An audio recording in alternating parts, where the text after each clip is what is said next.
This is Deccan Literature Festival 2022. ये जो दूसरा सेशन होने वाला है इसका नाम है So Cool Sonali. This session with Sonali Kulkarni, why is it called So Cool? Any idea? Anyone knows it? By a show of hands, how many people know? Why is it called So Cool? Madam आपने हाथ उठाया, बताइए. उनके book का नाम है so cool. Yes. और उनके बुक का नाम सो कूल क्यों है? यस सर, बताइए. पीछे हाथ उठाया, ब्लैक शर्ट. करेक्ट. सोनाली का सो एंड कुलकर्णी का cool. That's how it becomes so cool. And we all know her as an actress जिन्होंने बहुत सारी फिल्मों में काम किया है, बहुत सारे नाटकों में काम किया है. लेकिन for a long time she is written a weekly column. और फिल्में बनाने के लिए जो मेहनत लगती है वो थोड़ा अलग तरह की होती है. और एक रेगुलर कॉलम लगातार किसी बड़े पब्लिकेशन में छापने के लिए जो मेहनत लगती है वो बिल्कुल दूसरे लेवल की होती है. उसमें कोई रेस्ट नहीं होता. End she did it for years in a row. And that's been compiled and published in form of a book that is called So Cool. And I think it's very cool. Next session, ladies and gentlemen, is with an actress that we all love and absolutely adore. I want you to make a lot of noise when she comes here, okay? She's a national award-winning actress who has worked in several languages. आपने उनको फिल्मों में देखा है. फिल्में जैसे हिंदी फिल्में जैसे मिशन कश्मीर, सिंघम, एंड माय फेवरेट दिल चाहता है. Also, of course, Marathi films like Dr. Prakash Baba Amte, Deud, and Pension. More importantly, she's a columnist who's known for a very popular feature which is called So Cool. Are you ready? She will be in conversation with a very popular radio host who's very talented and witty. Some people are laughing thinking मैं अपनी बात कर रहा हूँ. नहीं. Yes, he's my very good friend and he's very funny.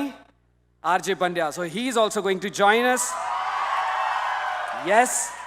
And he's going to ask some questions of his own. A very quick thank you to all our sponsors. Jinke bina to call all these people to do all these arrangements was not possible.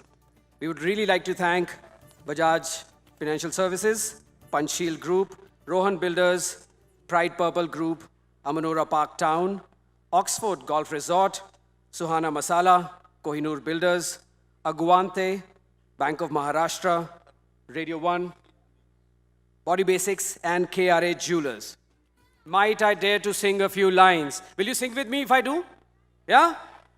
जिसे ढूंढता हूँ मैं हर कहीं जो कभी milli मुझे, है नहीं मुझे जिसके प्यार पर है यकीन वो लड़की है. Please give a big round of applause to Sonali Kulkarni, ladies and gentlemen. बजने दो, रोकना मत. तालियां नहीं रोकनी चाहिए आज. Because we are calling on stage my very good friend and very talented RJ Pandya, ladies and gentlemen. There's going to be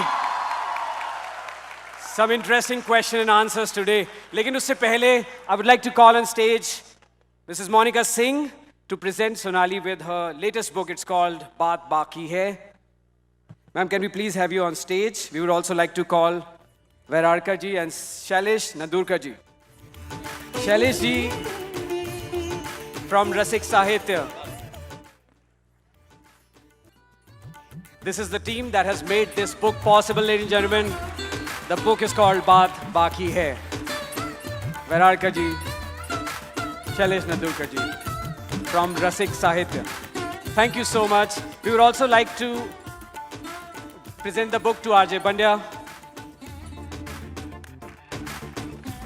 And we would also like to felicitate both our guests. Nadurkar ji, thank you so much. Monica ma'am to felicitate Sonali Kulkarni ji.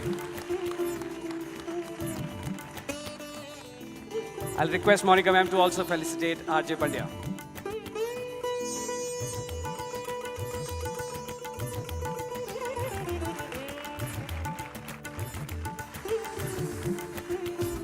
और मैं अब आप दोनों के रास्ते से हट जाऊंगा. The conversation is open and like I said आपके भी सवाल आप पूछ सकते हैं. The session begins now. बसूया आपण. काय की अगदीच ऐनवेळी माझ्यावरती ही मुलाखत घेण्याची वेळ आली आहे. त्यामुळे ते असं काही मी आणलेलं नाही आहे, पण त्याची सोय करतोय मी असं. सो नमस्कार, तुम्हा सगळ्यांना माझा नमस्कार. असं बोललात तर बरं होईल आणि नंतर तुम्हाला बोलण्याची संधी मिळणार आहे. अरे इतकं सुंदर गायलेत ते सगळेजण. आता तू नमस्कार म्हणायला सांगतो ते तर किस झाड की पत्ती असं म्हणतील. नमस्कार. आता आपल्या बरोबर आहे सुप्रसिद्ध अभिनेत्री आणि लेखिका सोनाली कुलकर्णी. सोनाली, खरं तर या मुलाखतीच्या कार्यक्रमात तुझं खूप खूप स्वागत. एकदा तिच्याकरता जोरदार टाळ्या. वा. या सगळ्या उत्साही मंडळींसमोर आपल्याला गप्पा मारायला खरंच खूप मजा येणार आहे. हा मुलाखत वजा गप्पांचाच कार्यक्रम आहे असं आम्ही आधीच सांगतो. मला फार मस्त वाटतंय बंड्या. एकतर या स्वागतासाठी मनापासून आभार. आपण बालगंधर्वला आहोत आणि मी नाटकातली आहे, त्यामुळे एकतर हाऊसफुल थिएटर बघून मला रडूच येते. हो. मनापासून आभार. एखाद्या साहित्याच्या संदर्भातल्या कार्यक्रमासाठी डेक्कन लिट फेस्टसाठी तुम्ही सगळे इथे जमलेला आहात आणि हाऊसफुल थिएटर आहे ह्याचा आनंद फार वेगळा आहे. मनापासून आभार. वा. सो गप्पांना सुरुवात करूया. सोनाली, इंडियन एक्सप्रेस ग्रुपच्या 5 वर्ष तू गेस्ट एडिटर पदी होती. सो हा जो गेस्ट एडिटर पदाचा जो काही अनुभव घेतलायस 5 वर्षांचा, तिथून आपण खरं तर सुरुवात करूया. कारण आम्हाला सगळ्यांना अधिक तू अभिनेत्री म्हणून माहिती आहे. सो हा जो प्रवास आहे तर त्याच्याबद्दल अगदी थोडक्यात आणि मग त्यानंतर पुढे आपण येऊया. मी बरंच घेऊन आलोय. बंड्या जे बोलतोय त्याच्यावर विश्वास ठेवायचा ना, तो खेचत नसतो ना. कारण त्याच्याबद्दलचं इम्प्रेशन फार छान आहे सगळं आपलं. आपण त्याला फक्त ऐकत असतो. आज प्रत्यक्ष आहे त्यामुळे मला थोडं धडधडत आहे. तर तुम्ही सगळे माझ्या बाजूनी आहात असं मी मानते. बापरे. त्याच्या पहिल्या प्रश्नाला मी प्रामाणिकपणे उत्तर देते. खरं आहे, मी अभिनेत्री म्हणून जास्त काम केलेलं आहे आणि साधारणपणे 30 नाटकं, 100च्या जवळ वेगवेगळ्या भाषांमधले सिनेमे, 70 ते 80 ॲड फिल्म्स आणि आता नवीन माध्यम म्हणजे वेब सिरीज.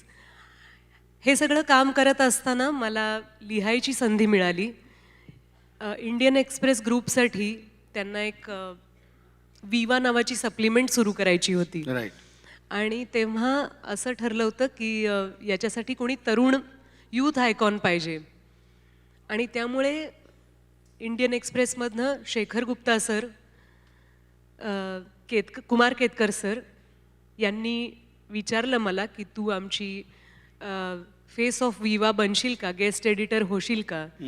आणि मग नंतर माझ्या लक्षात आलं की फक्त एडिटर म्हणून काम करायचं नाही आहे, तर एडिटरचा एक स्तंभ पण असतो, ज्याला आता तरुण मुलांना कॉलम हा शब्द जास्त माहिती असेल, तर कॉलम पण लिहायचा आहे.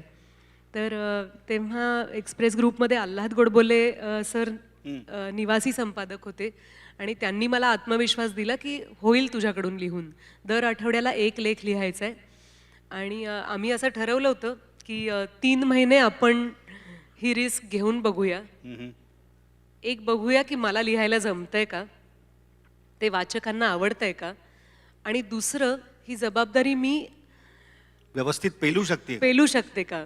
तर असं वाटतंय की मी ती पेलू शकले. त्यामुळे सुरुवातीला 2 वर्ष मी लिहिलं. त्याचं सोकुल नावाचं पुस्तक आलं. त्यानंतर छोटीशी गॅप घेऊन मी पुन्हा 3 वर्ष सातत्याने लिहिलं. त्याचं पुस्तक आता पाईपलाईनमध्ये आहे. वा वा.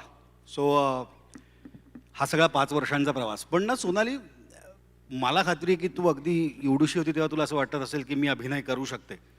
पण ना मी लिहू शकते असं तुला कधी वाटलं किंवा कधी जाणवलं की आपण हे लिहू शकतो? कारण तू, मला असं वाटतं की ते 3 महिने तू करून पाहू जमते का करूया, म्हणजे 3-1 महिन्याची इंटर्नशिप वगैरेच म्हणता येईल आणि मग त्यानंतर पुन्हा तू कंटिन्यू केलं. सो आपण लिहू शकतो हे कधी वाटलं तुला, जाणवलं? म्हणजे ती जाणीव फार मजेदार होती. मी पुण्याची आहे. आता मी मुंबईत राहते, पण माझं शालेय शिक्षण आणि कॉलेज म्हणजे अभिनव विद्यालय फर्ग्युसन कॉलेज इथली मी विद्यार्थिनी आहे. त्यामुळे माझी जडणघडण पुण्यातच झालेली आहे आणि त्यानंतर मी मुंबईत काम करायला लागले, मुंबईत राहते. मी जेव्हा शाळेत होते तेव्हा आमच्या सोसायटीमध्ये पुण्यात राहतो म्हटल्यावर आपल्या इथे गणेशोत्सव दणक्यात साजरा होतो हे नव्याने सांगायला नको. तुम्हाला सगळ्यांना मराठी येतं ना? मला काहीच शंका नाही आहे मनात. मी एकदम आणि मी बंड्याला सांगितलंय की मी खूप पाल्हाळ लावते, त्यामुळे ते मी एखादं मध्ये मध्ये थांबवणार आहे. म्हणजे आता पुढचा प्रश्न असं घेऊया आपण.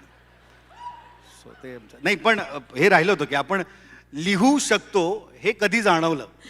तर आमच्या सोसायटीमध्ये एक हस्तलिखित काढायचा माझा भाऊ, मोठा भाऊ संदीप कुलकर्णी. त्यात माझ्या सोसायटीतले सगळेजण भाग घ्यायचे. कथा, कविता, हस्तलिखित असल्यामुळे त्याचं सुलेखन पण आम्हालाच करायला लागायचं, कॅलिग्राफी. आणि चित्रही कॉलनीतलीच मंडळी काढायची. त्या शिशिर नावाच्या मासिकासाठी पहिल्यांदा मी एका कवितेचं कडवं चोरलं होतं दिवाळी. चोरलं होतं? हां. ते कोणाचं? ते कुठली तरी एक कविता होती आणि मी माझ्या बाबांना म्हणलं मला खूप सुचतंय आत्ता या क्षणी. तर माझे बाबा एकदम गडबडले. ते म्हणले मग काय म्हणजे करायचंय काय? मग इथे बसलेल्या प्रत्येकाला असं वाटतं खूप आतून काहीतरी येतंय म्हणून. तर तसाच प्रकार तुझ्या बाबतीतही झाला. हा, तर मी त्यांना असं वाईट ॲक्टिंग करून सांगायला लागले हळूहळू बघून, कारण मी माळ्यावर बसले होते आणि तो दिवाळी अंकातनं मी ओळी त्यांना सांगत होते. तर दुसऱ्या ओळीनंतर बाबांना लक्षात आलं हा काहीतरी चावटपणा चाललाय. ते म्हणले काय फालतूगिरी आहे, अजिबात असलं काही मी लिहून घेणार नाही, तुला सुचतंय वगैरे म्हणून स्वतःचं काही येत असेल तर बघ. आणि नंतर लक्षात आलं की आपल्याला ॲक्च्युली व्यक्त व्हायला आवडतं, त्यामुळे मी छोटे छोटे लेख लिहायला लागले. नंतर जरा एक मला वाटतं 15 वर्षाची झाल्यानंतर मी कविता लिहायला लागले. वा. पण आवडत होतं लिहायला. 15व्या वर्षीच कविता? त्या वाचून दाखवल्यात का? केलाय कार्यक्रम केलाय. कवितांचा. पण बघ कसा कोइन्सिडन्स आहे ना. म्हणजे आज आपण शनिवारी इथे बसलोय. सो शनिवारी वर्ड प्ले करणं आमची सवय असते. त्यामुळे मला असं अचानकच सुचतं की शनिवार म्हणजे स आहे, सोनाली आहे, संदीप, शिशिर नावाचं मासिक, ते सो कूलचा प्रवास. सो हा स खूप महत्वाचा आहे. म्हणून कुठल्याही कार्यक्रमाआधी मी कुठली तयारी करत नाही. सो सोकुलचा जो प्रवास सुरू झाला, इनफॅक्ट ते लेख मीही खूप वाचलेले आहेत आणि ते प्रचंड आवडायचे. कारण तूच खूप आवडायची, त्यामुळे इनफॅक्ट सगळ्यांना. तू एक अभिनेत्री म्हणून खूप आवडायचीस. सो त्या सोकुलच्या प्रवासाबद्दल थोडंसं काय सांगशील? ते सलग 5 वर्ष करत राहणं म्हणजे अवघड आहे. ते आता पाहिल्यावर वाटतं की अवघड होतं, कारण काम माझं प्रचंड चालू होतं. शूटिंग, नाटकाचे प्रयोग किंवा करावा लागणारा प्रवास, हे सगळं खूप चालू होतं. पण इंडियन एक्सप्रेसनी एक महत्त्वाची गोष्ट मला दिली होती, ती म्हणजे स्वातंत्र्य. जेव्हा आपल्याला स्वातंत्र्य मिळतं, कारण त्यांनी कधीच मला असं सांगितलं नाही की तू आता अमुक एक विषय रेलेव्हंट आहे म्हणून तू त्या विषयावर लेख लिही, किंवा हा रद्द कर, तो तू आधी टॉपिक घे. असं कधीही कुठल्याही टीम मेंबरनी माझ्यावर ती जबाबदारी लादली नाही. मला स्वातंत्र्य दिलं होतं जे काही व्यक्त व्हायचं होतं त्याबद्दल. आता आपल्यावर त्या स्वातंत्र्याची जबाबदारी येऊन पडते. ते स्वातंत्र्य आपण योग्य पद्धतीने वापरायला पाहिजे, तरच कुणीतरी आपल्याला मुभा देऊ शकतं. त्यामुळे त्या काळामध्ये या 2 अधिक 3 या 5 वर्षाच्या काळाने मला खूप सजग बनवलं. मी आजूबाजूच्या घटनांकडे फक्त एक कारण आपल्याला वाटत असतं की आपलं प्रोफेशन म्हणजेच आपण, असा आपला गैरसमज व्हायला लागतो कालांतराने. कारण इतकं टिपिकल असतं, आपण कुठलेही डॉक्टर भेटले की अचानक तब्येतीच्या तक्रारीच आठवायला लागतात, किंवा कुणी त्या विषयातलं. आता ॲक्टर भेटले की अनेक माणसं पहिल्यांदा सांगायला लागतात नाही नाही आम्ही एवढे सिनेमे बघत नाही, किंवा खूप बघतो, आणि मग ते आपल्याला विचारायला लागतात हे ओळखता का, त्यांना ओळखता का. याच्या पलीकडे जाऊन जेव्हा मी लिहित होते तेव्हा मला असं लक्षात आलं की फक्त सिनेमा नाटकांबद्दल लिहून चालणार नाहीये. बरोबर. तरुणांची संवाद साधायचा आहे. म्हणजे वयोगट माझ्याकडे असे होते, प्रत्येक दशक 20 ते 30, 30 ते 40, 40 ते 50, वाचणारे सगळेजण 80-90 पर्यंतचे होते. त्यामुळे 20 ते 90 या वयोगटासाठी लिहायचं होतं. त्यामुळे आपल्याला आतनं जे वाटतंय ते लिहिणं खूप महत्त्वाचं होतं.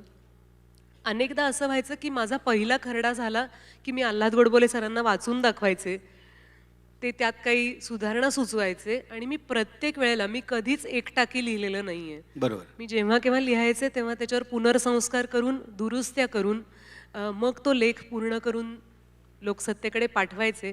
पण आता आता बोलता बोलता सुचलेला प्रश्न आहे हा, लिस्टीतला म्हणजे यादीतला प्रश्न नाही आहे.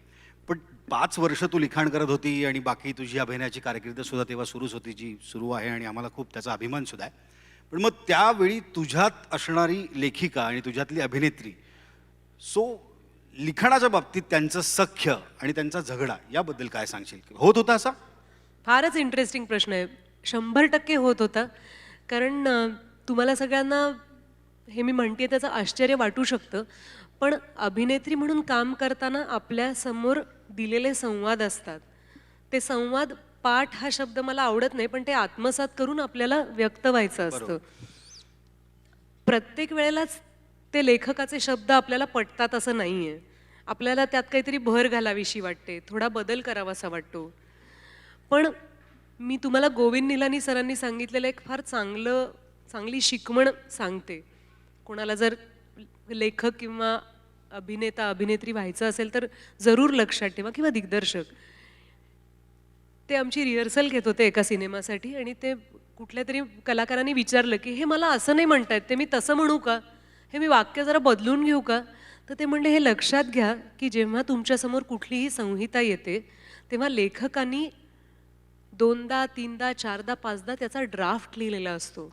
फार विचार करून हे शब्द तुमच्यासमोर आलेले आहेत. त्यामुळे त्याच्यावर कुरघोडी करण्यासाठी पटकन तुम्ही बदलायला जाऊ नका. ते स्वीकारा, आधी वाचून बघा. तुमच्या बोलण्याच्या मीटरमध्ये ते येत नसले तरी सुद्धा ते समजून त्या कॅरेक्टरसाठी ते मीटर ॲक्सेप्ट करा, नवं मीटर. माझं असं व्हायचं की त्या वाक्यांच्या पलीकडे माझ्या आयुष्यात काही ना काहीतरी चाललेलं असायचं. कधी ते आनंदी असतं, कधी त्रासाचं असतं, कधी दुःखाचं असतं. जेव्हा मी लिहित नव्हते तेव्हा असं वाटायचं की का आत्ता माझा शॉट रेडी आहे आणि का मला हा सीन करावा लागतोय, मला काहीतरी वेगळं सांगायचंय. तर या लोकसत्तेच्या स्तंभांमुळे काय झालं, मला जे काही वेगळं सांगायचं होतं ते कागदावर उतरवण्याची मला सवय लागली. आणि नुसतीच सवय लागली असं नाही, पण त्याला एक शिस्त लागली. कारण मला शब्दमर्यादा होती. बरोबर. त्यामुळे 3-4 फुलस्केपच्या पुढे आपण लिहित बसलो तर आपलं पुस्तक काही लोकसत्ता छापणार नाही आहे याची मला जाणीव होती. त्यामुळे शब्दमर्यादा सांभाळणं, आपली भावना योग्य शब्दात व्यक्त करणं, योग्य शब्दांमध्ये आणि फापट पसारा न लावता, हे मला समजलं.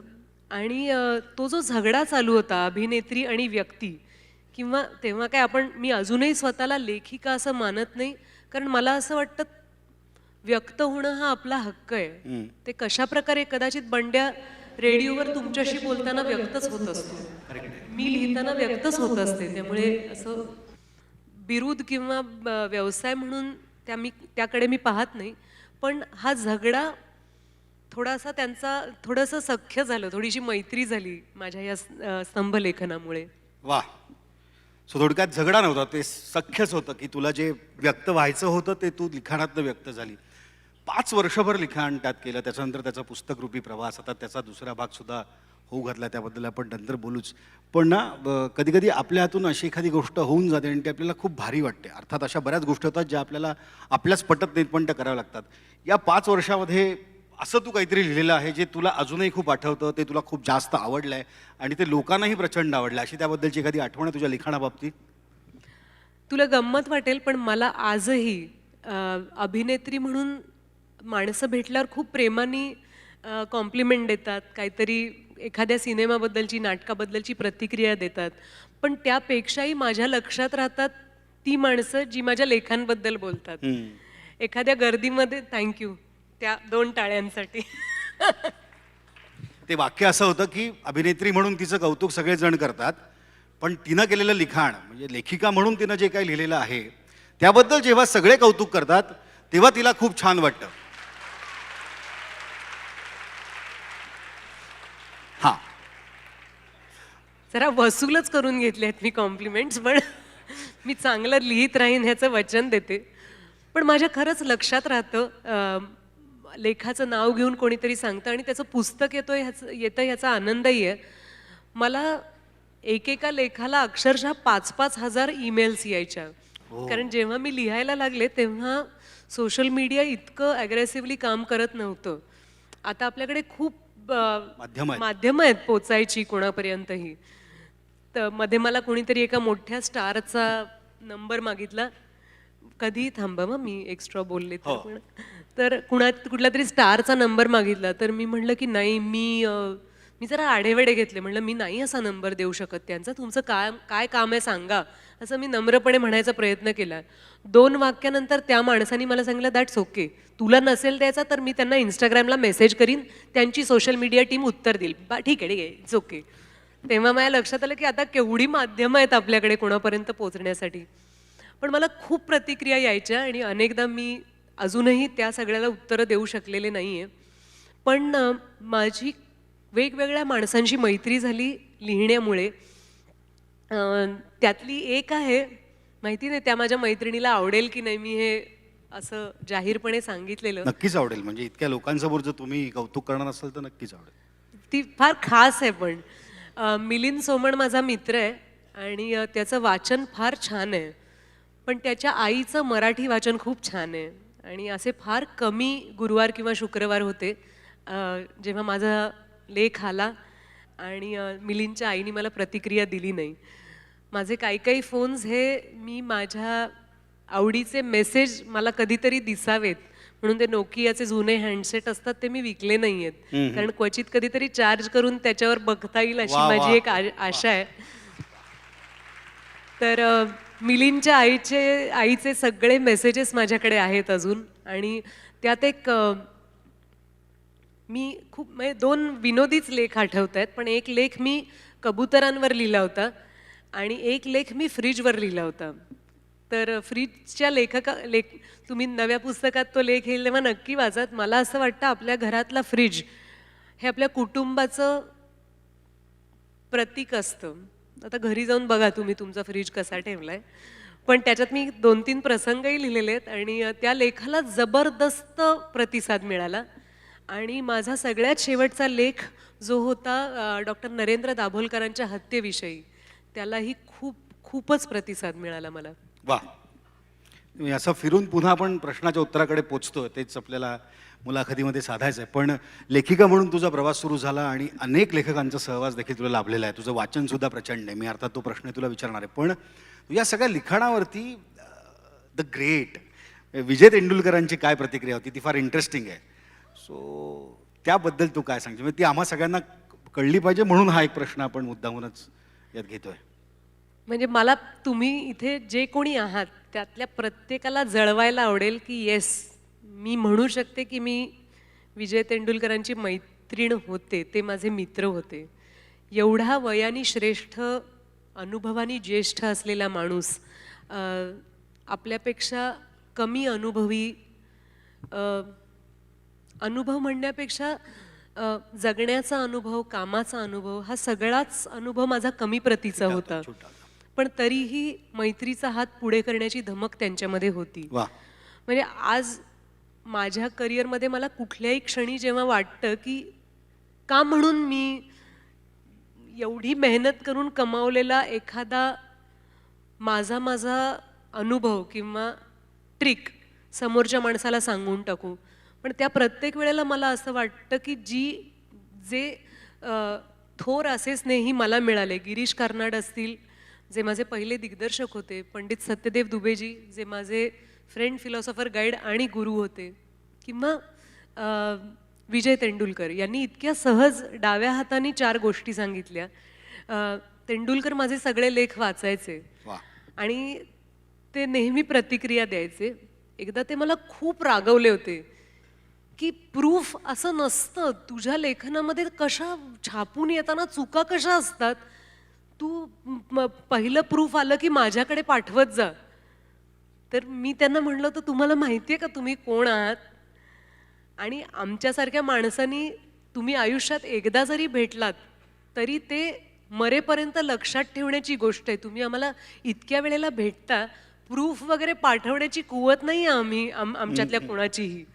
पण त्यांनी इतक्या आग्रहाने जेव्हा मला सांगितलं होतं की छापून येणाऱ्या शब्दांमध्ये व्याकरणाच्या चुका नसाव्यात, बरोबर, याबद्दल ते खूप आग्रही होते. आणि त्यांची ती तळमळ पाहून मी हे शिकले. मी आता जेव्हा केव्हा लिहिते दिवाळी अंकासाठी किंवा कुठलेही लेखमाला असेल, कविता असेल, तेव्हा मी नेहमी विनंती करते की मी तुम्हाला माझी कविता पाठवली आहे, पण त्याचं प्रूफ मला पाठवा, ते मी तपासून देते. तेव्हा म्हणजे आपल्याला हळहळ वाटत नाही की मी तर चांगलं लिहिलं होतं, पण चुका त्यांनी केल्या. असं दुसऱ्यावर कशाला, बॉल आपल्याच कोर्टात ठेवावा, आपण नीट सर्व्हिस करावी. वा. पण हे तुझ्या लिखाणातल्या प्रूफ बद्दलच्या चुकांबद्दल ते म्हणायचे, पण तुझा प्रत्येक लेख ते वाचायचे, एखादी प्रतिक्रिया जी स्मरणात, कारण फार सुंदर वाक्य तू आत्ता मगाशी वापरलं की तुम्ही कोण आहात हे तुम्हाला माहिती आहे, कारण तुम्हाला एकदा जरी भेटलं तरी आयुष्यभर स्मरणात ती भेट राहायला पाहिजे किंवा राहील. सो लिखाणावर त्यांची अशी एखादी, हा लेख मला खूप आवडला की तू खूप छान लिहिलंय, असं काही आठवतंय?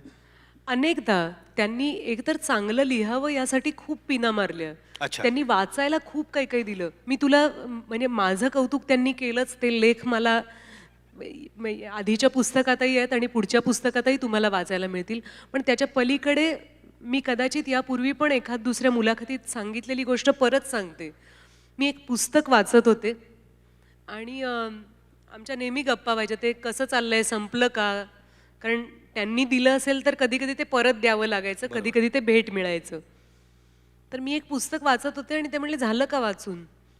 तर मी म्हणलं, नाही हो, अगदी बोर आहे, पण मी वाचतीये. तर ते म्हणाले, बोर आहे तर मग कशाला वाचतीयस? तर म्हटलं, असं नाही, शेवटपर्यंत वाचल्यावर मग मी त्याच्याबद्दलची माझी मतं ठरवू शकेन किंवा तेव्हाच माझी या प्रतिक्रियेला अर्थ आहे ना. तर ते म्हणले, तुझ्या इतकं भ्याड माणूसच मी पाहिलेलं नाहीये. आपल्याला आवडत नसलेली गोष्ट आपण करत राहतो. ते पुस्तक काही तुला रागवायला येणार नाहीये की का बाई तू मला वाचलं नाहीस पूर्ण. पण तुला जेव्हा कळतंय की ते चांगलं नाहीये, तर मग तू तुझा वेळ का वाया घालवतीयस? आणि मला ते रागवतायत ह्याची भीती वाटली होती. पण आत्ता जेव्हा मला लक्षात येतं की मला नाही बरं वाटत आहे, कारण एखादा सिनेमा बघत असतो आपण आणि नाही आवडत, उठून जावंसं वाटतं. थँकफुली आपण आपल्या घरात असतो आणि तो सिनेमा बंद करू शकतो. पण जोपर्यंत आपण चांगलं आहे, बरं आहे, वाईट आहे हे स्वतःपाशी मान्य करत नाही, तोपर्यंत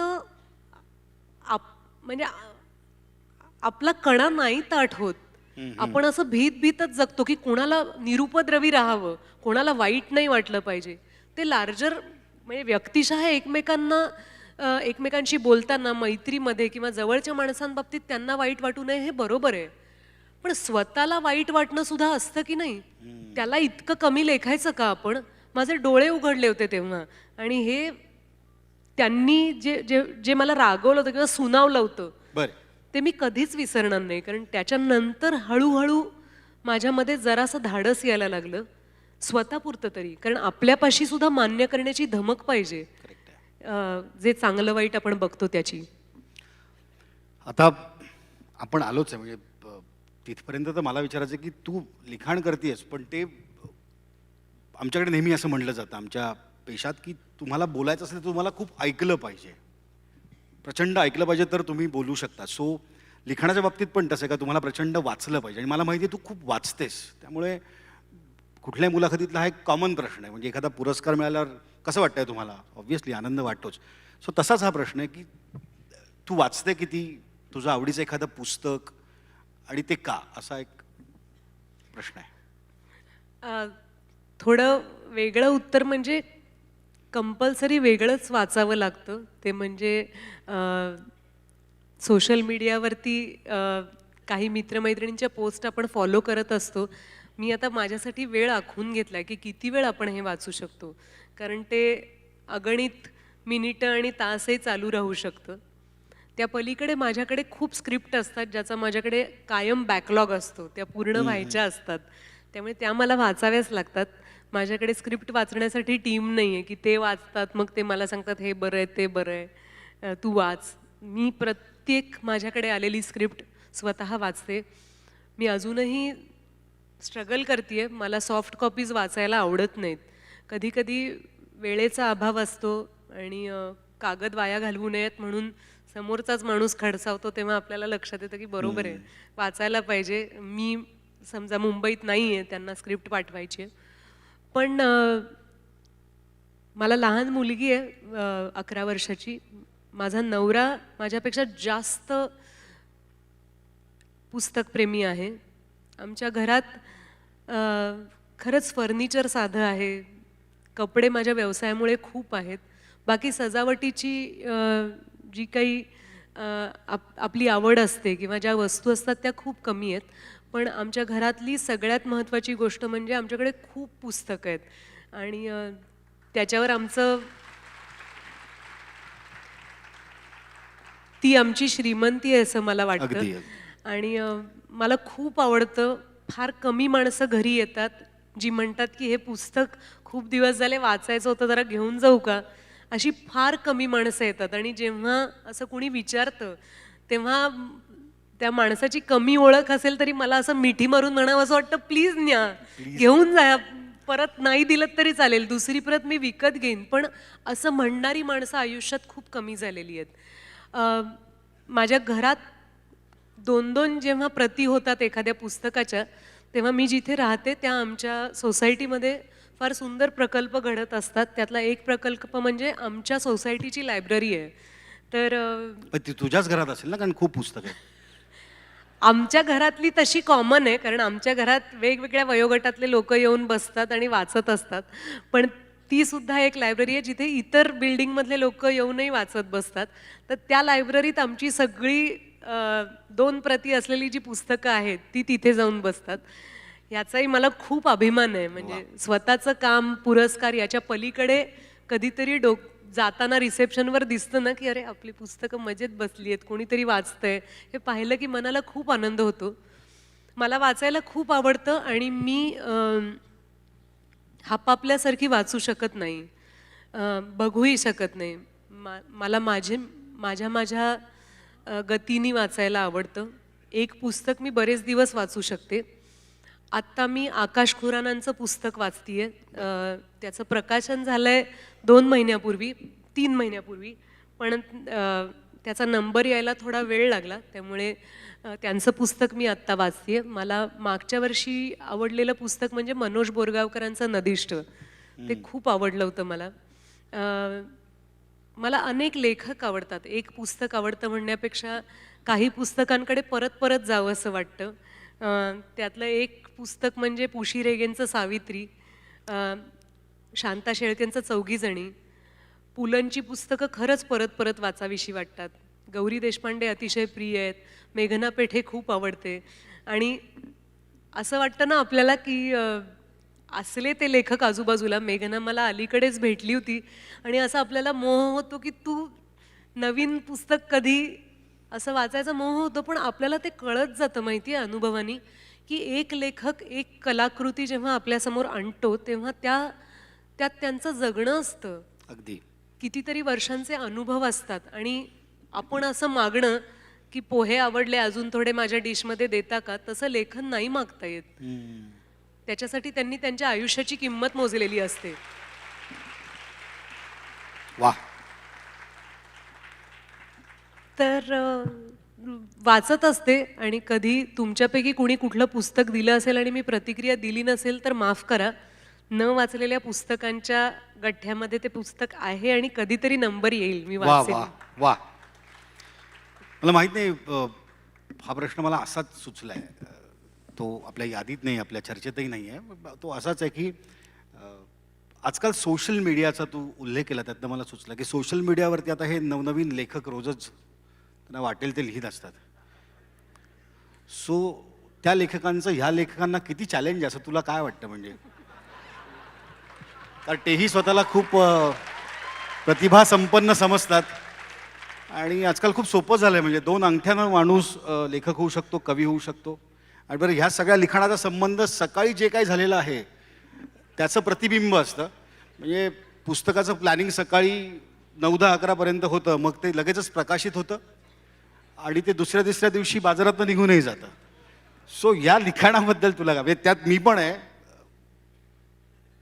आपल्यापैकी बरीच मंडळी आहेत, त्यामुळे त्याबद्दल तू काय सांगशील? म्हणजे खरं सांगू का, मला कुठल्याही कारणारी लिहिणाऱ्यांचं प्रचंड कौतुक आहे. वा. त्यामुळे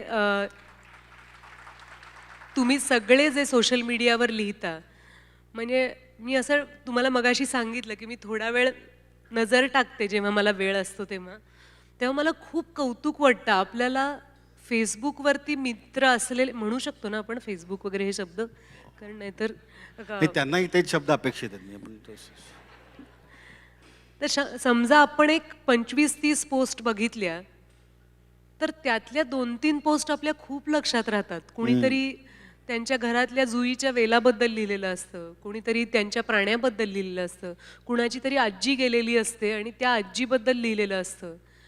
आणि मला हे म्हणजे मला एकूणच फार कृतज्ञ वाटत असतं जगताना रोजच. वेगवेगळ्या कारणांसाठी माझे डोळे भरून येतात. पण हे वाचताना आपल्याला वाटतं की किती छान हे मला वाचायला मिळालं, अशी भावना माझ्या मनामध्ये येते. प्रत्येकच पोस्ट मूर्खात काढण्यासारखी नसते. तो कोणाकोणाचा उत्साह असतो. कोणाला सांगायला आवडतं की माहितीये आम्ही पॅरिसला गेलो होतो, किंवा माहितीये का आम्ही आत्ता हैदराबादला या हॉटेलमध्ये होत, सॉलिड कसली बघा इथली झुंबरं किती छान आहेत. यातनं आपण विचार करायची गरज आहे की कुणी नाहीये का हे सांगण्यासाठी, का आम्हीच आहोत हे ऐकण्यासाठी. वा वा वा. तर एक किंचित आस्था किंवा अनुकंपा आपल्या मनामध्ये असेल तर तरीही या वेड्या वाटणाऱ्या बाजारामध्ये आपण एकमेकांचे हात हातात ठेवू शकतो आणि व्यक्त होणाऱ्या माणसाला आपली दृष्टी, कान काहीतरी देऊ करू शकतो. कारण यातून काय प्रयत्न चाललाय माणसांचा, त्यांना काहीतरी सांगायचं आहे ना. आपल्याला जाणवतं माहितीये, कुणीतरी अचानक एक काहीतरी पोस्ट टाकतं की आई ग, आता त्याच्यावर 100 जणांनी विचारलेलं असतं काय झालं ग, काय झालं, किंवा नको असा एक शब्द येतो, तेव्हा आपल्याला विचारावं असं वाटतं ना, का नको म्हणालास तू, काय नको झालंय. त्यांना फोन जातात 4 आणि त्या माणसाला अचानक वाटतं बापरे मी किती महत्वाचं आहे, एवढ्या लोकांनी मला विचारलं. यातून कुठेतरी मनाशी नातं जोडतो आपण. आणि मला फार आग्रहाने असं वाटतं की ज्या झपाट्याने आपण सगळेजण जगतो त्यात एकमेकांसाठी मानसिक आधार देऊ करणं हे फार महत्वाचं आहे. आपण हरवत चाललोय. आपल्याला असं वाटतं आपण आपलं बरोबर चाललंय, कारण आपण पण बाकीच्या माणसांचं यश बघितलं, त्यांना मिळणारे पैसे, त्यांची प्रगती पाहिली की आपल्याला कुठेतरी कॉम्प्लेक्स येतो की यांच्या आयुष्यात रोजच एवढं आनंदाचं काहीतरी घडतंय का, आणि आपलं काय चुकतंय, आपलं कसं असं नाही होते. आपल्या हिशोबामध्ये खर्चच जास्त आहे, जमा कमी दिसतीये आनंदाची. तर अशा वेळेला या सोशल मीडियाच्या म्हणजे आपल्याला सगळ्यांनाच स्वतःचा ठोकताळा घेता येतो आणि दुसऱ्यांच्या उपयोगी सुद्धा पडता येतं. वा वा वा. थोडक्यात सोशल मीडियावरच्या प्रतिभा संपन्न लेखकांच्या बाबतीत सुद्धा सोनालीचं मत जे आहे ते खूप सकारात्मक आहे. हे अत्यंत महत्त्वाची गोष्ट आहे. त्यामुळे तुम्ही लिहिणं थांबू नका. 2-3 गोष्टी मला भारी वाटलं. काय झालं म्हटल्यावर 100 कमेंट येतात, नको म्हटल्यावरती 100 फोन आणि 4, म्हणजे व्यक्त होण्याचं एक सशक्त माध्यम म्हणजे सोशल मीडियावरचं लिखाण. पण त्यात आपण पण बंड्या मला एक सांगायचंय, काही काही आपले मित्र असे असतात जे सोशल मीडियावर लिहितात हं, आणि व्हॉट्सॲपवर आपल्याला लिंक पाठवतात त्याची. त्याचा मला खूप राग येतो. आता आहोत ना तिथे, बघणार आहोत ना आम्ही, मग कंपल्सरी वाचायला पाहिजे, हा कुठला न्याय. नाही, ती सगळी लढाई त्या रीच, लाईक्स आणि याची आहे. तो एक वेगळाच विषय आहे. त्यासाठी आपल्याला एक वेगळा फेस्टिवल करावा लागेल. पण ना शेवटच्या 1-2 प्रश्नांकडे आणि मग पुढे आपल्याला वेळ कमी आहे, तो नेहमीच कमी असतो. हां, सो 1-2 प्रश्न मी तुमच्याकडनं सुद्धा घेणार आहे. सो तुम्ही त्याची तयारी ठेवा, 1-2च. पण ना हे सगळं करत असताना शब्दोत्सव आणि मला ते म्हणायला जरासं करुणोपनिषदे जिंकलो ना, थोडंसं थांबून बोलावं लागलं. पण ह्या 2 गोष्टींबद्दल तू बोललं पाहिजे, त्याबद्दल सांगितलं. कारण मला वाटतं की करुणोपनिषदेची निर्मिती पण तू केलेली आहे, तोही तुझा एक वेगळा अनुभव होता. प्लीज, म्हणजे मी खूप प्रयत्न केला, ते परवाच मला कळलं की मला असं म्हणायचं आहे. सो नाही आहे तेवढी प्रॅक्टिस. करुणोपनिषदे, हां, त्याबद्दल थोडं. मला अगदीच आवडेल या दोन्ही कार्यक्रमांबद्दल सांगायला. शब्दोत्सव हा माझ्या आयुष्यातला पहिला कवितांचा कार्यक्रम होता. वा. आणि त्याच्या लेखिका, दिग्दर्शिका, संकल्पना ज्यांची होती त्या होत्या आपल्या डॉक्टर माधवी वैद्य. त्या फर्ग्युसन कॉलेजला मराठी शिकवायच्या, सिनियर कॉलेजला. मला कधी त्या शिकवायला नव्हत्या, पण आपण चोरून अनेक गोष्टी करतो. त्यापैकी एक महत्त्वाची गोष्ट म्हणजे फर्ग्युसन कॉलेजला असताना मी कितीदा तरी आम्ही त्यांना मॅडम म्हणतो, वैद्य मॅडम, मॅडमच्या तासाला जाऊन मी बसली आहे. साहित्य सहकारला जेव्हा त्या यायच्या तेव्हा त्यांचं बोलणं होईपर्यंत मी आवर्जून थांबली आहे. मला आयुष्यात पहिल्यांदा कविता कुणी शिकवली असेल तर ती डॉक्टर माधवी वैद्यांनी. वा. शब्दोत्सव हा कुसुमाग्रजांच्या कवितांवर आधारित कार्यक्रम होता. आमच्या मॅडमनी अनेक कवींवर कार्यक्रम केले. त्यांनी आरती प्रभूंवर, चिंत्र्यम खानोलकरांवर PhD केली आहे. इंदिरा संतांवर कार्यक्रम केला आहे, अभंगांवर कार्यक्रम केला आहे, खूप कार्यक्रम केलेत त्यांनी. त्यापैकी शब्दोत्सवमध्ये सहभागी होण्याची मला संधी मिळाली आणि कितीतरी कवितांचे अर्थ समजले. आपल्याला शब्द वाचता येतात म्हणजे अर्थ आपल्यापर्यंत पोचतो असं नाही आहे. त्यामुळे मॅडमनी ज्या प्रकारे कविता समजावली, ते समजावणं हे खूप शब्दांच्या पलीकडे असतं. ते समजावणं आपल्याला चांगले शिक्षक मिळणं फार भाग्याचं असतं. मी अत्यंत भाग्यवान आहे, कारण मला उत्कृष्ट माणसं भेटली आणि त्यांनी मला फार चांगलं शिकवलं. त्या म्हणजे समांतर चालणाऱ्या 2 गोष्टी झाल्या माझ्या आयुष्यात, की शब्दोत्सवचे प्रयोग होत होते तोवर पंडित सत्यदेव दुबेजींची नाट्य कार्यशाळा पुण्यात झाली आणि त्या कार्यशाळेचं फलित म्हणून आम्ही आयुष्यात पहिल्यांदाच नावाचा पुन्हा कुसुमाग्रजांचाच कार्यक्रम केला. दुबेजी मराठी नव्हते, त्यांची मातृभाषा हिंदी असूनही त्यांनी मराठी, हिंदी, इंग्लिश, गुजराती या वेगवेगळ्या भाषांमध्ये फार ताकदीनं काम केलं आणि त्यांनी वेगळ्या पद्धतीनं कुसुमाग्रजांची कविता समजावून सांगितली, जी मीटरच्या पलीकडे होती. आपल्याला कविता वाचायची किंवा कुठली ओवी वाचायची म्हणजे त्याची चाल पहिल्यांदा लक्षात येते किंवा रिदम, त्याचं मीटर लक्षात येतं. मीटर तोडून शब्द पोचवायला दुबेजींनी शिकवलं, कारण त्या कवितेला एक समूह होता. माझ्या मुलाखतीनंतर याच्या पुढचा कार्यक्रम तुम्ही सगळेजण बघणारच आहात. अमित वझे ज्यांनी भाई एक कविता आहे बसवलंय, तोही माझ्याबरोबर त्या कार्यक्रमात होता आणि आम्हाला सगळ्यांना कवितेचा अर्थ कसा पोचवायचा हे समजलं. करुणोपनिषदे ते महत्त्वाचं आहे, कारण मी जेव्हा व्हाईट लिली आणि नाईट रायडर या नाटकाची निर्मिती केली त्यानंतर माझ्याकडे ओघाने आलेला डॉक्टर प्रकाश बाबा आमटे या सिनेमामुळे आमटे परिवाराने मला विचारलं की बाबा आमटेंच्या जन्मशताब्दी वर्षानिमित्त तू काहीतरी सादर कर.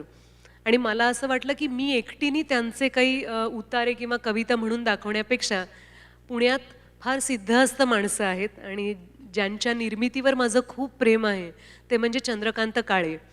त्यांना मी विचारलं की तुम्ही मला मदत कराल का, तर त्यांनी संपूर्ण साहित्य वाचून बाबा आमटेंचं त्यातनं खूप चांगला अंश एकवटलेली एक संहिता तयार केली संगीता बर्वे यांच्या मदतीनं आणि तो कार्यक्रम आम्ही सादर करत असतो. त्याला संगीत नरेंद्र भिडेचं आहे, त्यात सचिन खेडेकर आहे, अंजली मराठी आहे, काळे काका पण आहेत. वा, दोन्ही कार्यक्रमांबद्दल तू सांगितलं आहे. आता बेसिकली 2 गोष्टी आहेत. म्हणजे आता हा प्रश्न खरं तर मी लिहून आणला होता, पण आता त्याला काय आधार आहे असं ह्या सगळ्यांकडे पाहून वाटते, कारण फार मोठ्या संख्येनं तरुणाई इथे उपस्थित आहे. एक मतप्रवाह असा आहे की तरुणाई ही वाचनापासून आता दूर चाललेली आहे, कारण त्यांना माध्यमं प्रचंड वाढलेली आहे. दुसरीकडे एक तरुणाई आहे जी अगदी फिरतं वाचनालय असेल, पुस्तकांची देवाणघेवाण असेल, काही ना काहीतरी उपक्रम करत ती संस्कृती टिकवण्याचा प्रयत्न करते. असाच आपला डेक्कन लिटरेचर फेस्टिवल असंही म्हणता येईल. पण ना वाचकांसमोर असणारे चॅलेंजेस तुला काही वाटतात? माझ्यासमोर एक महत्त्वाचा चॅलेंज आहे, तो म्हणजे मला चष्मा लागलाय, त्यामुळे वाचताच येत नाही चष्मा लावल्याशिवाय. हा विनोदी प्रश्न आहे, पण मला असं वाटतं की आपण सगळ्यांनी थोडंसं भानावर यायला पाहिजे, कारण खूप आव्हानात्मक जीवनशैली झाली आहे आपल्या सगळ्यांची. कुठल्याही शहरात आपण असलो तरी आपण आवडीने तासनतास बोलू शकतो. आपल्यातल्या प्रत्येकाकडे पर्याय असतात. तो विषय म्हणजे ट्रॅफिक. आपण कुठे जाऊन घरी परत येणं हेच थंडीच्या दिवसातही आपल्याला घाम फुटतो या कल्पनेनी. त्यानंतर माध्यमं वाढलेली आहेत संवादाची, त्यामुळे आपले कितीतरी रिप्लाय द्यायचे बाकी असतात. आपल्याला प्रत्येक गोष्टीसाठी वेळ कमी असतो आणि या सगळ्यामध्ये वाचनासाठी कधी वेळ काढायचा असा एक प्रश्न समोर येतो की आता ते पुस्तक नाही वाचलं तरी चालेल, पण या ईमेलला उत्तर दिलं पाहिजे. आणि आपल्याकडे पद्धत अशी आहे की ईमेल केल्यानंतरही फोन करून सांगावं लागतं की बाबा मेल केला, मेल चेक कर. ही पद्धत आपल्याकडे सुरू आहे मला वाटतं जगात, असं वाटतं. सो तेही वाचायचा कंटाळा येतो. अगदीच. आणि आपल्याला पर्याय खूप उपलब्ध असतात की जसे अनेक सिनेमे येतात आणि त्याचं नियमन कसं झालं पाहिजे हे आपल्याला कळत नाही. त्याचप्रमाणे पुस्तकंही खूप मोठ्या संख्येने येत असतात. पण मला असं वाटतं त्यामुळे भिवून न जाता, गोंधळून न जाता, आपण हे जर स्वतःपाशी ठरवलं की मला वाचायला आवडतं, मी आणि माझा वैयक्तिक अनुभव सांगते की मी आणि माझा नवरा झोपण्यापूर्वी थोडा वेळ तरी वाचतो. त्यामुळे आम्ही असं ठरवलं की आपल्या मुलीला कानी कपाळी ओरडून वाच ग काय तुमची पिढी टी व्ही बघते असं न म्हणता आपल्याला आवडतं ते आपण करत राहायचं. आत्तापर्यंत तरी माझी मुलगी कधी स्क्रीन ॲडिक्ट झालेली नाही आहे आणि आता ती लॉकडाऊनपासनं स्वतःचं स्वतः वाचायला लागली आहे. आणि मला फार छान वाटतं. आता मीच माझा वाचताना फोटो नाही काढू शकत, पण माझ्या मनामध्ये ती फिल्म रोज चालू असते की 3 माणसं बसलेली आहेत वेगवेगळी, ती आपापल्या आवडीची पुस्तकं घेऊन बसलेली आहेत, एकमेकांची काहीच बोलत नाही आहेत, स्वतःचं पुस्तक वाचतायत, तरीही त्यांच्यामध्ये काहीतरी एक संवाद चालू आहे जो आयुष्यभर पुरणार आहे. वा, आणि त्याचं वा, मला फार वा. अप्रूप वाटतं. वा.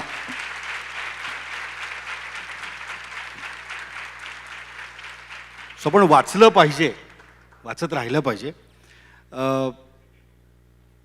तुम्हाला कोणाला काही प्रश्न विचारायचे असतील तर हात वर करा आपली. बापरे, खूप लांब आहे. त्यांना माईक मिळेल का तिकडे? हां, विचारा. येतो, माईक येईल तुमच्यापर्यंत, तुम्ही विचारा. हॅलो हॅलो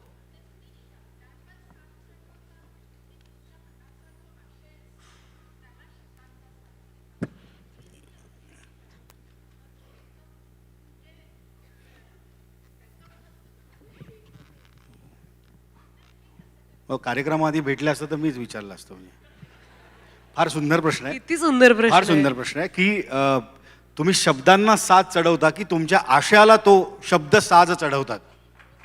वा वा. सुंदर प्रश्न आहे. सो मोनिका मॅम मला म्हणाल्या होत्या की थोडं लवकर ये, मी काही लोकांशी भेट घालून देते. त्या ह्याच होत्या का? सो प्रश्नाकडे आपण येऊया. खरंच थँक्यू सगळ्यांपर्यंत तो प्रश्न पोहोचवल्याबद्दल. फार सुंदर प्रश्न आहे. मला थोडंसं अंतर्मुख व्हायला झालं कारण त्याचं उत्तर माझ्याकडे तयार नाही आहे.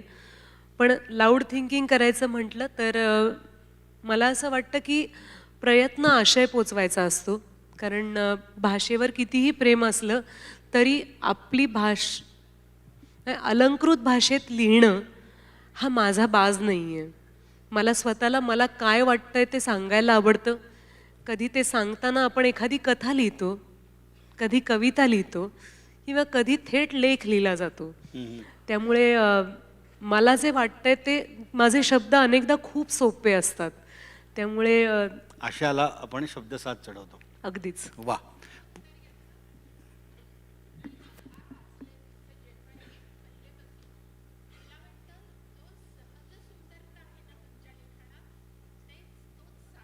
वा वा वा. सोनालीच्या साहित्याला सहज सुंदरतेचा साज आहे. तो आहेला साहे म्हणायला पाहिजे. तुम्ही झालंच असतं आपलं. विचारा तुमचा प्रश्न. मी तर आता एक मिनिट, तुमचं नाव सांगा. अश्विनी महाजन. त्यांच्याकरता एकदा जोरदार टाळ्या. तुमचं नाव सांगून प्रश्न विचारा. माझं नाव अर्चना पाटील. अर्चना. आता याच्यावर मी तर असं म्हणेल की सोनाली मॅमनी लिहिलेलं प्रत्येक शब्द सोन्याचाच आहे. हो अगदी. म्हणून त्यांचं नाव सोनाली तेव्हाच ठेवलंय. आईबाबांना माहिती होतं की आपली मुलगी जे काय करेन ते सोन्यासारखंच करेन. हो नक्कीच नक्कीच. पहिलं तर मॅम तुमचे खूप खूप धन्यवाद.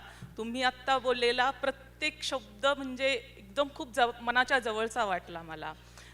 मी तुम्हाला एक म्हणजे असा प्रश्न विचारेन की लिखाणामध्ये सगळ्यात महत्त्वाचं काय वाटतं तुम्हाला? लिखाणात सर्वाधिक महत्वाचं काय? कागद पेन सोडून पुढे. ऑब्विसली करेक्ट आहे. मी माझ्यासाठी कागद पेन मी अजून टाईप करून आपला लिहू शकत चष्म्यावाला नाही. होता ना चॅलेंजेस, चष्मा तसाच हा आहे, कागद पेन. हा अवघड प्रश्न आहे अर्चना, पण मला असं वाटतं की कधीही आपल्याकडे अजेंडा असू नये काय लिहायचं आहे हा. आपल्या मनात जे चालू असतं, लिहिणं म्हणजे फक्त आपली खळबळ व्यक्त करणं नाही. कधी कधी एक निरंतर शांतपणा सुद्धा आपल्यामध्ये असतो, तो पोचवणंही महत्त्वाचं आहे. कधी कधी आपल्या देशाबद्दल वाटणारी एखादी भावना पण असू शकते, ते सुद्धा लेखनच असतं. त्यामुळे मला असं वाटतं की जरासं आपण चौफेर लक्ष ठेवून जगलो, एक सजग नागरिक म्हणून जगलो, तर आपल्याला जाणवतं. फक्त निषेध नोंदवण्यासाठी लिहितो का आपण? नाही नाही नक्की. तर तसं करू नये असं मला वाटतं. त्यामुळे आपला भाव जर सगळ्यांनी मिळून आनंदाने जगावं, कारण आनंद ही भावना माणसांमध्येच असते ना. हां हां. प्राणी खाऊन झालं की आनंद, म्हणजे आपणही खाल्ल्यावर आनंदी होतो, नाही असं नाही. मी जरा जास्तच होतो. पण त्या आपल्या सहज आणि आनंदी जगण्यामध्ये आपल्याला कुठली भावना प्रवृत्त करते लिहिण्यासाठी, ती महत्त्वाची आहे. आणि ती आपोआप शब्दबद्ध होते, त्याच्यासाठी आपल्याला झगडावं नाही लागत. हो हो नक्कीच. Thank you thank you Archana, thank you so thank you. हां, माईक येईल तुमच्याकडे. माझं नाव मधुरा गणेश कदम. मला एक विचारायचं होतं की आपल्याकडे एवढे सगळे प्रोफेशनल्स आता प्रोफेशन्स आहेत, तर तुम्हाला तुमचं कॉलेज संपल्यावरती अभिनेत्रीच का व्हावं असं वाटलं? तू कितवीत आहेस? 7th. किती छान. तुझं नाव परत सांग. मधुरा गणेश कदम. मधुरा. मधुर प्रश्न विचारला की अभिनेत्रीच का व्हावं असं वाटलं? तुला माहिती आहे मधुरा, मी जेव्हा 7वीत होते तेव्हा मला अजिबात माहिती नव्हतं मला काय व्हायचंय. इनफॅक्ट मी कॉलेज संपेपर्यंत मला असं वाटत होतं की आपल्याला सिनेमामध्ये संधी मिळाली हे ठीक आहे, कारण मी कॉलेजमध्ये असतानाच माझे एक 8-9 सिनेमे करून झाले होते. पण तेव्हा मला असं वाटलं नव्हतं की मी प्रोफेशन म्हणून सिनेमा किंवा ॲक्ट्रेस होणार आहे प्रोफेशन म्हणून, हे मला माहिती नव्हतं. ग्रॅज्युएशन झाल्यावर सुद्धा मी 2 वर्ष मागून घेतली होती माझ्या घरच्यांकडनं, आणि आम्ही असं ठरवलं होतं की बघू मला हे कितपत आवडतंय प्रोफेशन म्हणून. नाहीतर मी कॉम्पिटिटिव्ह एक्झाम्सना अपियर होणार होते. पाळंदे सरांकडे मी क्लासला जात होते. म्हणजे मी IAS किंवा IPS झालेच असते, आणि मी 100% ॲथलेटिक्समध्ये उतरले असते. माझी केपेबिलिटी किती होती मला माहिती नाही. पण मी लहान असल्यापासून नाच शिकत होते, गाणं शिकत होते, आणि मला खूप आवडत होतं ॲक्टिंग. आणि मी जेव्हा सत्यदेव दुबेजींचं नाव सांगितलं ना मगाशी, त्यांच्या वर्कशॉपमध्ये मी जेव्हा ट्रेन होत होते, तिथे मला काही पदवी वगैरे मिळाली नाही, ना सर्टिफिकेट मिळालं, पण तिथे मला क्लॅरिटी मिळाली की मला येणाऱ्या म्हणजे माझ्या क्षमता, माझ्या ॲबिलिटीज खूप आहेत, पण मला सगळ्यात जास्त आवडतं गोष्ट सांगायला, म्हणजे ॲक्टिंग करायला. आणि मग ग्रॅज्युएशन नंतर मी बघितलं की बघूया काम मिळतंय का. खूप चांगलं काम मिळालं, लकीली अजूनपर्यंत मिळतंय. त्यामुळे माझं पोस्ट ग्रॅज्युएशन व्हायचं राहिलंय. ओह, सो थोडक्यात हे बरं आहे, म्हणजे मी कथा लिहिते, मी कविता लिहिते, मी कॉलम लिहिते, त्याचं आता पुस्तक येतं आहे, पण मी लेखिका वगैरे नाही. कॉलेजात असतानाच मी 8-9 सिनेमे केले, पण तोपर्यंत मी त्याला व्यवसाय म्हणून काही स्वीकारायचं ठरवलं नव्हतं. हे सोनालीलाच जमू शकतं. मित्रा, विचार तुझा प्रश्न, तुझं नाव सांग.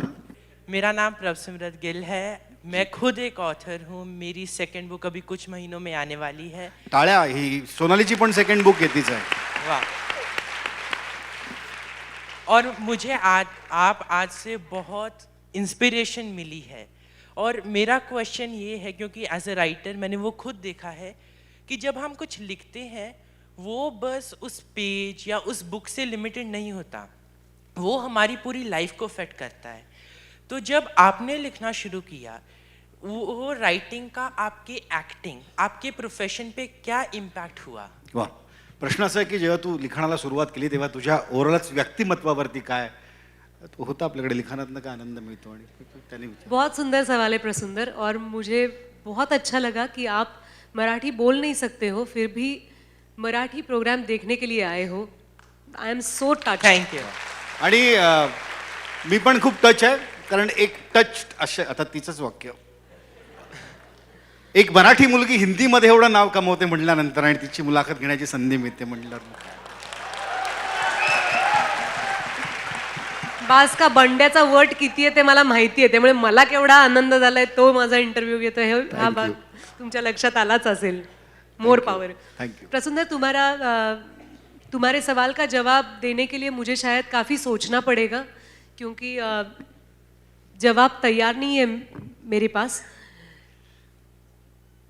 एक मुझे लगता है डिफरेंस मैंने ज़रूर महसूस किया कि अभिनेत्री होने के नाते मुझे काफ़ी कुछ पढ़ने मिलता है. स्क्रिप्ट्स होती हैं, कभी कभी स्क्रिप्ट्स डायलॉग के साथ आती हैं, या जब हम शूट कर रहे हैं तो डायलॉग्स मिलते हैं. तो लेखक की प्रतिभा क्या होती है ये आप देख पाते हो, आपको समझता है उन शब्दों में. कई बार ऐसे होता है कि मुझे पता भी नहीं होता है कि ये किसने लिखे हैं संवाद, क्योंकि वेब सीरीज़ का दौर चल रहा है तो वेब सीरीज़ में 2-3 लेखक होते हैं और सबसे आपकी मुलाकात नहीं हो पाती जब आप प्रेपरेशंस कर रहे हो. आपके पास बाउंड स्क्रिप्ट पहुंच जाती है. तो मुझे हमेशा लगता है कि ये जो जिस्ट उतरता है कागज़ पे वो मुझे मिल रहा है. तो ये मेरा काम है. मुझे कभी कभी लगता है मैं एक बहुत अच्छी पोस्टमैन हूँ, क्योंकि मुझे बहुत खुशी मिलती है. मैं देख पाती हूँ कि क्या खत लिखा है और जिसे मिलने वाला है उसकी रिएक्शन भी मैं देख पाती वाह. हूँ.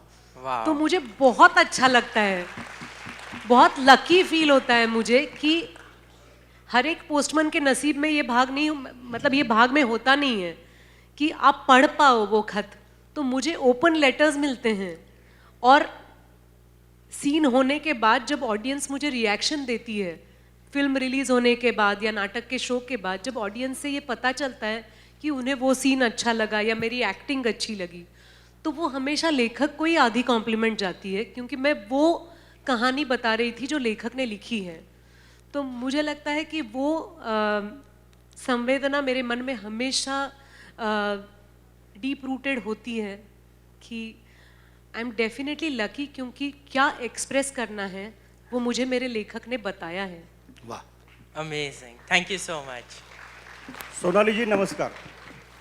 माझं नाव महेश सोनवणे. लेखन, वाचन आणि अभिनय या तिन्ही क्षेत्रामध्ये तुम्ही खूप प्रगल्भतेने संचार करतात. तर या तिघांचं एकमेकांशी, या तिन्ही गोष्टी एकमेकांना पूरक आहेत का, त्याची तुम्ही सांगड कशी घालता?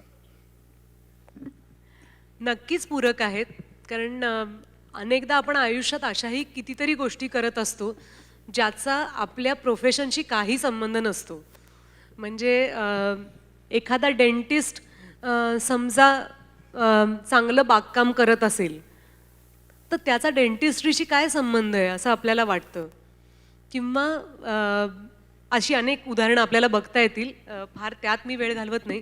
पण मला असं वाटतं येणारं प्रत्येक स्किल किंवा आपण घेतलेला प्रत्येक अनुभव आपल्याला माणूस म्हणून नक्कीच जास्त घडवत असतो. आता अभिनेत्री असणं म्हणजे मी नाही आहे, किंवा फक्त लेखन करणं म्हणजे मी नाही आहे. त्याच्या पलीकडे कितीतरी गोष्टी आहेत ज्या माझ्या आयुष्यात मी करत असते किंवा कदाचित मला त्या गाठायच्या आहेत. आपलं अख्खं जगणंच आपल्याला परिपूर्ण करत असतं. त्यामुळे आज या घडीला मला माझं कुटुंब आहे, त्यांच्यावर माझं प्रेम आहे, त्यातले माझे मित्रमैत्रिणी आहेत अतिशय. जसं परत मी अमितचं उदाहरण देते की अमित काल मला रागवला होता की माझा कार्यक्रम न बघता गेलीस तर याद राख, असं म्हणणारे आयुष्यात मित्र आहेत. आता यांनी माझ्या अभिनयाला काय मदत होईल असं आपण म्हणू शकतो ना, पण ती भावना समजते मला. आम्ही रोज भेटत नाही, पण एक आस असते की त्यांनी काय केलंय नवं ते मला बघायचं आहे. अंजली, मुक्ता आणि अमित काय कार्यक्रम सादर करणार, ही वाट बघणं, हे हक्क सांगणं, आपलं काहीतरी चुकणं. अत्यंत बकवास काहीतरी माझ्या हातनं साबुदाण्याची खिचडी झाली होती मागच्या आठवड्यात, आणि इतकं वाईट वाटलं की दाण्याचं कूट वाया गेलं, ते काही जमलीच नव्हती चव. आणि घरचे असे कन्सोलेशन प्राईज दिल्यासारखे असू दे चांगली झाली, घेतो आम्ही सगळे संपवतो असं म्हणून खात होते. पण ते गेलेला वेळ परत येणार नसतो, याचा काहीच संबंध नाही माझ्या अभिनयाशी, पण पूर्ण संबंध आहे. कारण ती निराशा जी मला त्या क्षणी वाटली होती, किंवा यार एक 5 मिनिटं लक्ष देऊन नीट बघितली असती खिचडी करताना मी तर काय झालं असतं. तेव्हाच तो फोन घ्यायचा होता, तेव्हाच काहीतरी गिझर कशाला चालू ठेवलाय म्हणून ओरडत कोणावर तरी मी बंद.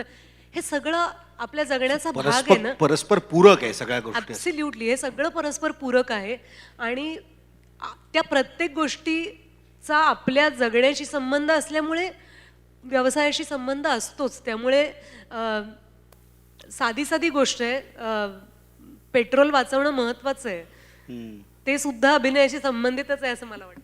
वा, एक शेवटचा प्रश्न आता आपण घेऊयात. ते मगाचपासून उभेत. फक्त साबुदाणा भिजवताना तो रात्रभर व्यवस्थित भिजवून त्यात पाण्याचं प्रमाण अधिक होऊ नये याची काळजी घ्यावी, त्यावर लक्ष द्यावं. बाकी गिझर वगैरे तर कधी बंद करता येईल म्हणजे प्रश्न. मॅम माझं नाव मोनिश आहे आणि माझा प्रश्न आहे की जेव्हा आपण मनापासून काहीतरी करतो आणि त्यामध्ये आपल्याला एक सक्सेस म्हणजे अचीव होते, जे आपल्याला वाटतं की खूप आपल्यासोबत चांगलं होतं आहे, आणि त्यानंतर एक खूप मोठा सेटबॅक बसतो, तुम्हाला बसला असेल तर तुमचं काय माइंडसेट होतं त्याच्यामधून उभरायला? फार महत्त्वाचा आहे प्रश्न मनीष. सेटबॅक तर बसतोच, कारण जेव्हा आपल्याला काम करायची इच्छा असते आणि माझा व्यवसाय असा आहे की मला बसलेला सेटबॅक लपून राहत नाही. आमचा सिनेमा पडतोच किंवा नाटकाला बुकिंग नाही झालं एखाद्या प्रयोगाला तर रिकाम्या रांगा दिसतात. आम्ही कुठेही जाऊन फुशारक्या मारू शकत नाही की कसला झाला प्रयोग, कसला झाला ठीक आहे, पण बुकिंग नव्हतं हे लपून राहत नाही. त्यामुळे सेटबॅक बसतोच. कितीदा तरी असं झालेलं आहे की म्हणजे मला ही क्लॅरिटी आली आहे की सोशल मीडियावरचे लाईक्स म्हणजे नाटकाला येणारे प्रेक्षक नाहीत.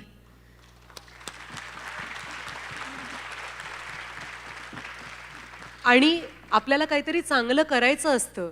आता माझ्या करुणोपनिषदे नावाच्या नाटकाला किंवा त्या कवितांच्या कार्यक्रमाला किंवा कुठल्याही प्रयोगाला जर पुरेसे प्रेक्षक आले नाहीत तर अक्षरशः रडू येतं.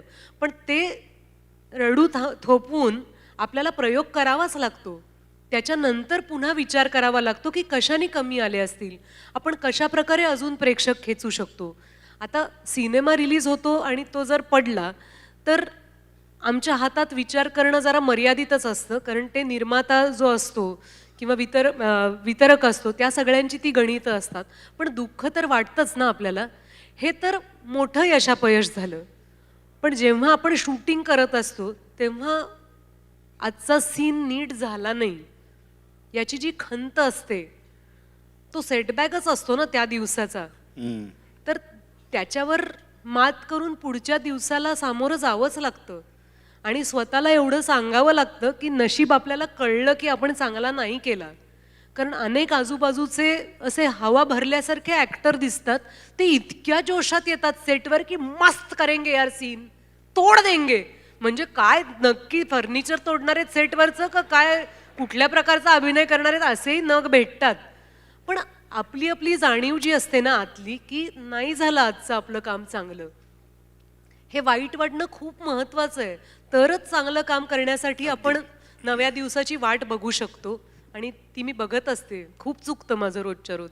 म्हणजे थोडक्यात या सगळ्याचा सार सांगायचा तर सेटबॅक बसलं तर बॅकला बघायचं नाही, सगळं पुढेच सेट करत चालायचं. सो ते इतकं सोपं आहे. म्हणजे हा सार आहे त्याचा. आमची वेळ संपली असं विंगेतनं सांगितलंय. एकच पुन्हा नाही बोलवणार मला मित्र. हे असं बघायला नाही मिळणार मला परत. प्लीज प्लीज एकच छोटा प्रश्न छोटं उत्तर. सोनाली, तुमच्या अभिनयाचा माझ्या आयुष्यावरचा एक इम्पॅक्टचा हे सांगतो फक्त. आहो जाऊ नका म्हणू, मला पुण्यात आहो जाऊ ऐकायची सवय नाही.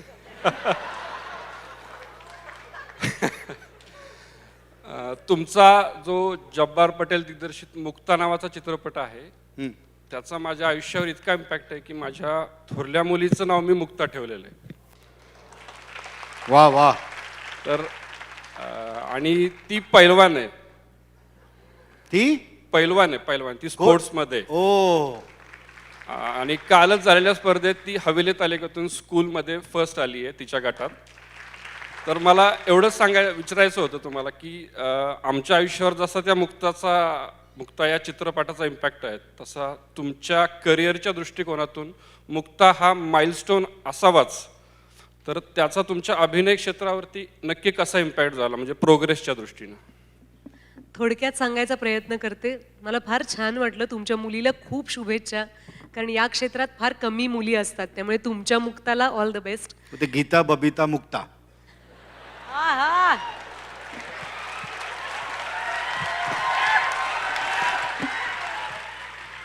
हे बरोबर आहे का? मी एवढी चांगली उत्तर द्यायचा प्रयत्न करते आणि सगळ्यात जास्त टाळ्या बंड्यासाठी. जेलसी दाय नेम इज मी. नाही, बेसिकली तुझे सिनेमे नाटकं पाहून तर टाळ्या प्रचंड वाजवता तू, म्हणजे मी वाजवतो. आज कधी नव्हे स्टुडिओतनं बाहेर येऊन हा जनसमुदाय मोठ्या संख्येनं पाहायची संधी मिळतीये आणि उत्स्फूर्त सगळं भरलो मी आता. बटन तुटेल माझं, हा थांबा जरा म्हणजे. सुपर. मी पण त्या टाळ्यांमध्ये सामील आहे. पण तुमच्या प्रश्नाचं उत्तर देते. मुक्ताचा माझ्या आयुष्यावर एक खूप परिणाम झाला, कारण डॉक्टर जब्बार पटेल नावाच्या एका लेजंड बरोबर मला काम करायला मिळालं. मला असं वाटतं की पुण्यातल्या माणसांना कितपत कळतंय की डॉक्टर जब्बार पटेल आपल्याला पुणे फेस्टिवलच्या निमित्तानं, विविध कार्यक्रमाच्या निमित्तानं भेटू शकतात. त्याचा तुम्ही किती लाभ घेता मला माहिती नाही, पण असा दिग्दर्शक होणे नाही, असा माणूस जो समाजाला समजू शकतो. जे सिनेमे डॉक्टरांनी केलेले आहेत तो प्रत्येक सिनेमा मला काहीतरी देऊन गेलाय. आणि मुक्ता हा सिनेमा, मी याआधी म्हणालेले आहे, मी पॉलिटिकल सायन्समध्ये फर्ग्युसन कॉलेजला डिग्री घेतली आहे, बॅचलर ऑफ आर्ट्सची. पण माझ्या उत्तरपत्रिकेत जी मी उत्तरं लिहिली आहेत पॉलिटिकल सायन्सबद्दलची, सोशिओलॉजीबद्दलची, त्या उत्तरांच्या पलीकडे पॉलिटिक्स आणि सोशिओलॉजी हा विषय मला डॉक्टर जब्बार पटेलांनी समजावून सांगितला.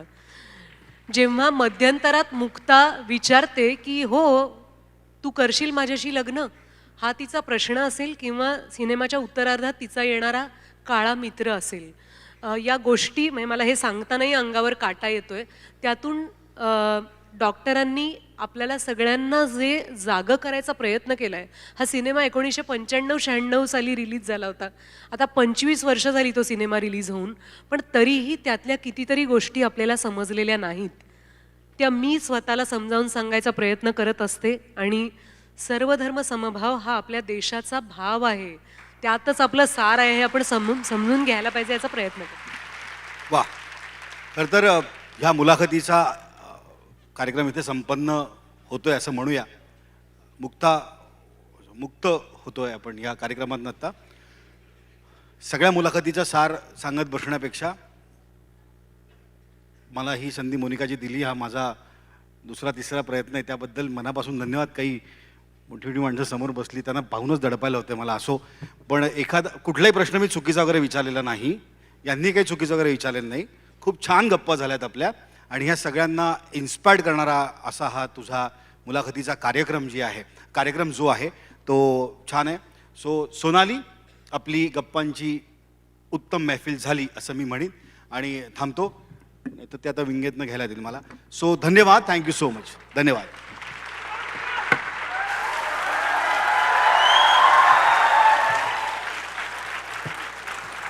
That was so cool. Come on, एक बार जोर से तालियां for Sonali Kulkarni and RJ Pandya. Ladies and gentlemen, this was session number 2 of DLF 2022. Thank you to both of you for coming here, giving your time and entertaining all of us. मुझे backstage से कोई बोल रहा था कि सोनाली जी से पूछो ना, वो biking भी करती हैं, उसका भी सवाल पूछना चाहिए.